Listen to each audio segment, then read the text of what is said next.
ఇక్కడ ఆంధ్రప్రదేశ్లో 175 నియోజకవర్గాల్లో మొట్టమొదటి గెలిచేది పోతిన మహేష్ గారే. పోరాటాలు చేసి ఎన్నో కేసులు పెట్టుకొని దానికి త్యాగం చేయాలా, లేకపోతే కనకదుర్గమ్మ గుడిలోని ఎన్నో అకృత్యాలు చేస్తే వాటి మీద పోరాటానికి అందుకు చేయాలా, లేకపోతే కనుక అస్లాంని మామూలుగా చంపేటట్టు మర్ర నిరూపించడానికి త్యాగం చేయాలా?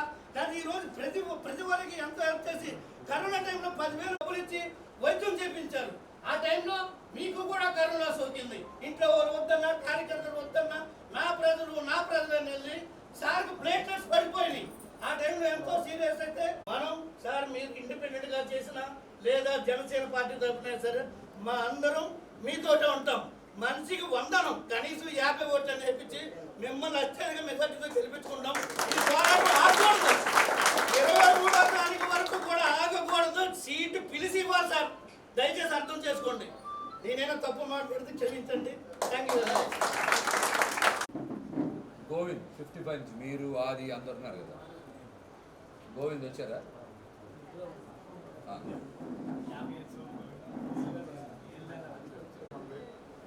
ఎందుకంటే 10 ఏళ్ళ నుండి మన కష్టార్జితం పట్టుకెళ్ళిపోతుంటే ఏం చేయాలో ఏం చేయలేని పరిస్థితిలో ఉన్నాం మనం.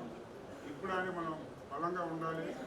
మనం ఎన్ని రిస్కులు నాకు ఎలాగ 10 రోజుల కింద మీరు పిలిచి టికెట్ ఇస్తా మహేష్ గారు మీ పని మీరు చేసుకోండి, మీరు ఎంత బాధ్యతగా చెప్పారో అంతే బాధ్యతగా మీరు టికెట్ ఇచ్చి అన్నేతలే ఓడిపోయారు మన ముందు. ఎందుకంటే అంత బలంగా మనం పని చేస్తున్నాం కాబట్టి. ఎక్కడో బీజేపీ వాళ్ళు ఎక్కడో తీసుకొచ్చి హెలికాప్టర్లో తిరిగేవాడికి పైన భయభాయి చెప్పాడు కాదు. మన కష్టం అంటే మనకి ఏదంటే నుంచున్న అమ్మేస్తా, దానికోసం పెద్ద నాకు ప్రాబ్లం ఏముండదు. అవసరం 1 గంట ఎక్కడ కష్టపడదు అంతే. ఖచ్చితంగా మనం ఇండిపెండెంట్గా వేయాల్సిందే. ఎందుకంటే ఎవడో వచ్చి కేక్ పట్టుకెళ్తే కాదు, వాడికి కేకు వాడు పట్టుకెళ్తే పైన క్రీమ్ మనం తినాల్సిందే. ఖచ్చితంగా మనం ఇండిపెండెంట్గా వేయాలి. దానికి మేము రెడీ, మీరు రెడీ అవుతారని కూడా మేము గట్టిగా నిర్ణయించుకుంటున్నామని కోరుకుంటూ థ్యాంక్ యూ వెరీ మచ్.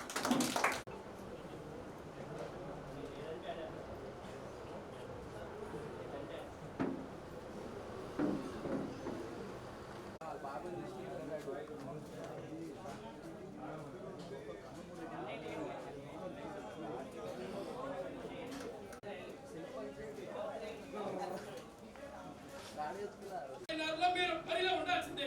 ఇది నాతో తిరిగి అందరూ కూడా రాత్రి 2 వరకు కూడా కూర్చొని ఏర్పాటు చేసి ఈ విషయం తెలియజేస్తారు. సో అలాగే మహేష్ గారు కూడా 9 సంవత్సరాలు పార్టీ పెట్టినప్పుడు పార్టీలో పవన్ కళ్యాణ్ గారు స్టార్డమ్ చూడలేదా, చూసారు. ఎందుకు ఆయన అసెంబ్లీలోకి వెళ్ళాలనుకుంటున్నారు? డెమోక్రసీలో అల్టిమేట్గా లెజిస్లేటివ్ అసెంబ్లీలో కానీ పార్లమెంట్లో కానీ ఉంటే కానీ మనం అనుకున్న పని మనం చేయలేం, మనం ప్రజాసేవ చేయలేము. డబ్బులుంటే ఎన్నో ధార్మిక కార్యక్రమాలు చేయొచ్చు చారిటబుల్ ట్రస్ట్ పెట్టి. సో మనకి పవర్ ఉంటే కనుక దాన్ని మించి చేయొచ్చు.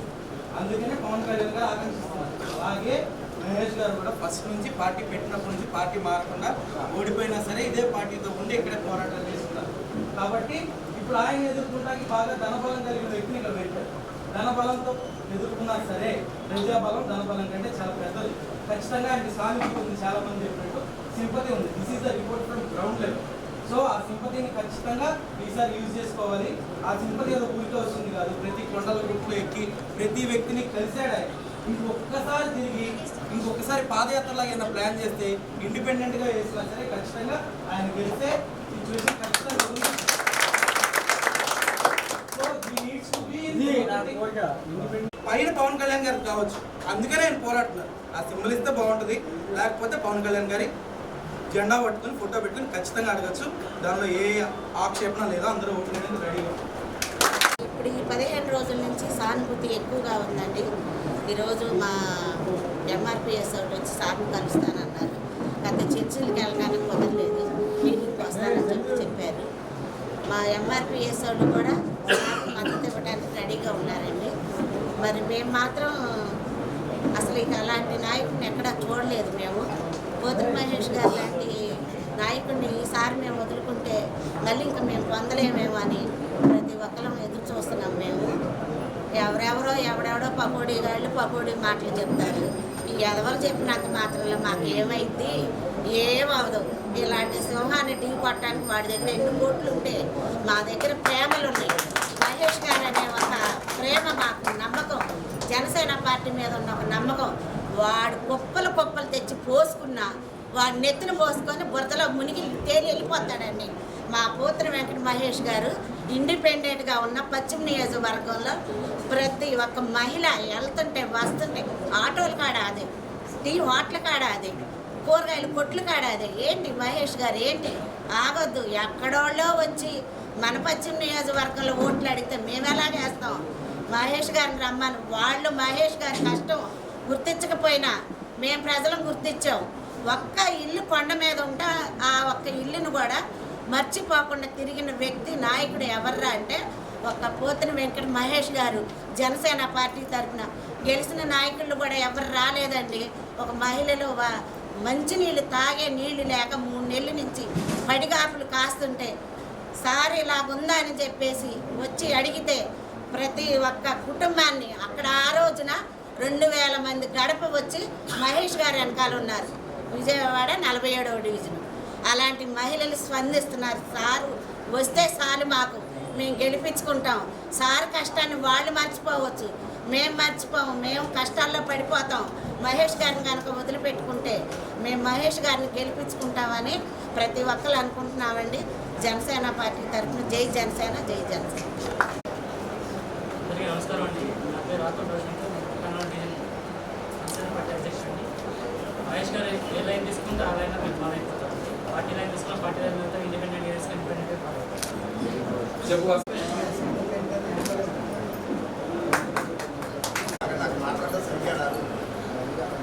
దేవుడు ఊరికనే రాదు, డబ్బు ఇస్తే రాదు, డబ్బు కుటుంబంలో పోసినా రాదు. పాపంలో ఉన్నవాడికి ఇస్తే పేరు వచ్చింది, పాపంలో ఉన్నవాడికి ఏమున్నదని ధైర్యం ఇస్తే వచ్చింది. అలాంటి ధైర్యం పశ్చిమ నియోజకవర్గంలో ఒక్కరికే ఉంది. 100 మంది ఎన్నో నాయకులు చూసింది ఈ పశ్చిమ నియోజకవర్గం. ఒక్క నాయకుడి పేరు వాడ వాడ ఇల్లు ఇల్లు అడుగుతుందంటే పోతుల మహేష్ గారు ఎంత బలంగా పనిచేశారో, ఎంత బలంగా తిరిగారో. కార్యకర్తలుగా ఇక నాయకులుగా వీళ్ళు చెప్పడం కాదు, రోడ్డు మీదకి వెళ్ళి కూర్చుంటే ప్రజలు చెప్తున్నారు మీ గురించి. ఏమని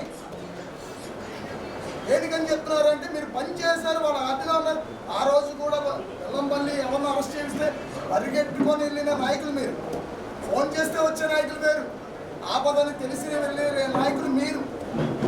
దానివల్ల మీరే ఏం చేసినా ఏదైనా మీ వెనకాల మేము ఖచ్చితంగా ఉంటాం. మహేష్ గారి వల్లే మనకు గుర్తింపు గౌరవం మహేష్ గారి వల్లే. పశ్చిమ నియోజకవర్గంలో దమ్ము ధైర్యం ఉన్న నాయకుడు మహేష్ గారు. ఇలాంటి నాయకుడి కోసం ఊరున్నంత వరకు ఆయన వెంటే ఉంటాము, ఆయన వెంటే నడుస్తాము. ఆయన ఏ నిర్ణయం తీసుకున్నా దానికి మేము సిద్ధంగా ఉంటాం.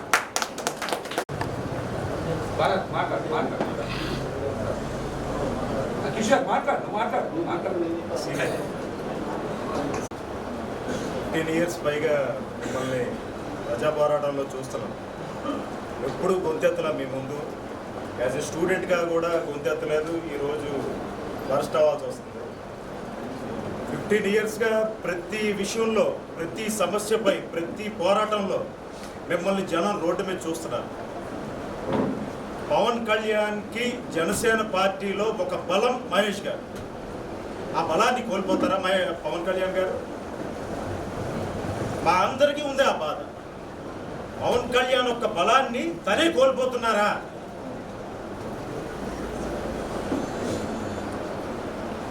అక్కడ కోల్పోతే అక్కడే అయిపోయింది సార్ సమస్య.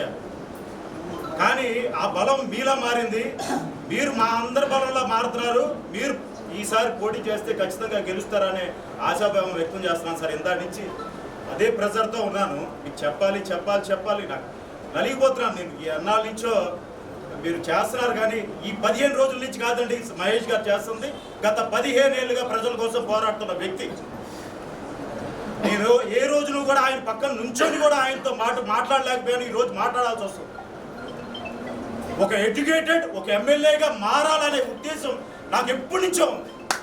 అది మా మహేష్ గారు కావాలి, అది మా లెక్చరర్ గారు కావాలి. మాకు చదువు చెప్పిన లెక్చరర్గా ఆయన మొదటి నుంచి చూస్తున్నాం. ఆయన కావాలి మాకు లెక్చరర్గా, సారీ మా లీడర్గా. I want that wish. Thank you. ధన్యవాదాలు తెలియజేస్తున్నాను. ఈరోజు ముఖ్య ఉద్దేశం పోతుల మహేష్ గారు ఎంత కష్టపడి పనిచేశారో మన అందరికీ తెలుసు. ఇవాళ ఒక దళిత బిడ్డ విజయవాడ వైస్ ప్రెసిడెంట్గా ఉన్నాడంటే అది పోతుల మహేష్ గారికి సాక్షి. అలాగే ప్రజాప్రతినిధిగా ఉన్నాడంటే గౌతమ్ మహేష్ గారికి సాధ్యం.